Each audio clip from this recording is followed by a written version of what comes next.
Welcome to tasty dish by Sethu Palaniappan. Chettinad style masala rice தான் இன்னைக்கு பார்க்க போகிறோம்.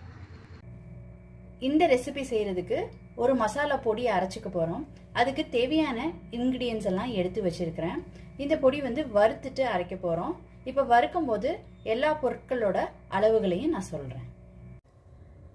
இப்போ ஒரு பேனில் கடலைப்பருப்பு 1 ஸ்பூன் சேர்த்துக்கிறேங்க.